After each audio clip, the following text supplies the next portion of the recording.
tous, j'espère que vous allez bien. Aujourd'hui, je vous fais une vidéo spéciale teint.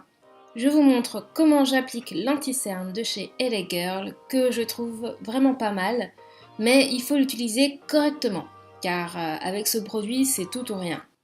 J'ai voulu vous montrer la différence entre l'application au doigt et l'application au Beauty Blender. J'applique mon anti-cerne en premier. Alors je précise qu'il n'y a pas d'ordre, c'est vraiment comme vous sentez, avant ou après. Moi il m'arrive de l'appliquer après. Donc en général je conseille d'utiliser une Beauty Blender, une éponge pour faire le teint, mais encore plus avec cet anti-cerne là car il est assez épais et il est difficile de l'étaler avec les doigts. Je vous montre ce que ça donne et vous pouvez voir que ça ne s'est pas très bien étalé et que ça reste brillant, ça ne s'est pas fondu à la peau.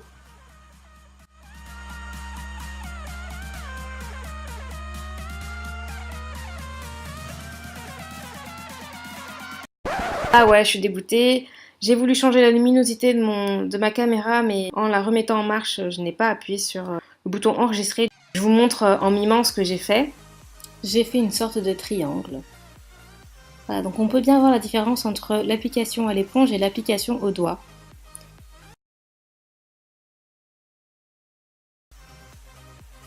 Après, il est vrai aussi que vous pouvez l'appliquer au doigt d'abord et ensuite estomper avec la Beauty Blender. Et dans tous les cas, il faut vraiment privilégier l'éponge. Ensuite, on va appliquer une poudre, donc une poudre libre, une poudre transparente ou une poudre jaune. Pourquoi? C'est pour éviter vraiment que le produit, comme il est assez gras, pour éviter qu'il ne file trop vite sous les plis. Donc pour cela, donc on va appliquer, moi je vais appliquer le banana.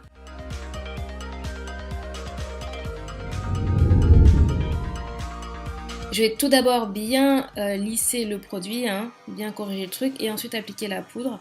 Mais il faut vraiment pas en mettre beaucoup. Hein. J'en ai mis sous l'œil et sur la paupière, comme vous voyez.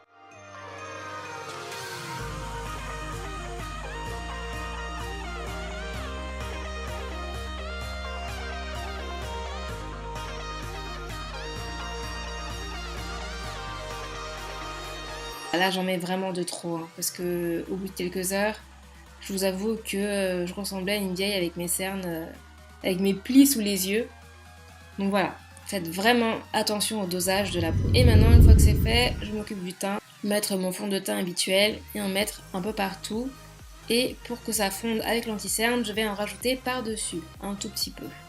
Après, ça dépend du fond de teint que vous utilisez. Certains fonds de teint peuvent vous laisser un fini satiné, brillant, tout de suite après l'application. À ce moment-là, je vous conseille d'utiliser une poudre libre sur tout le visage. Moi, personnellement, ce fond de teint de chez MAC a un fini déjà mat. Donc, il a déjà un fini mat et poudré, donc je n'ai pas besoin de rajouter de poudre.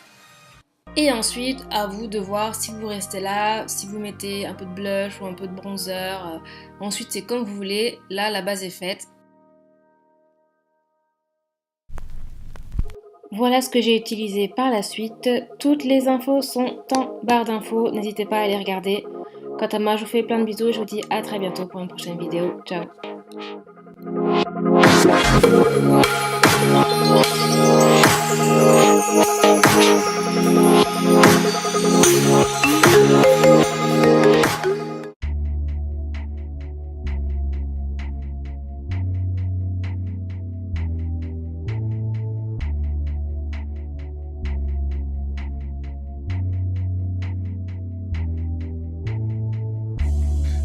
You should know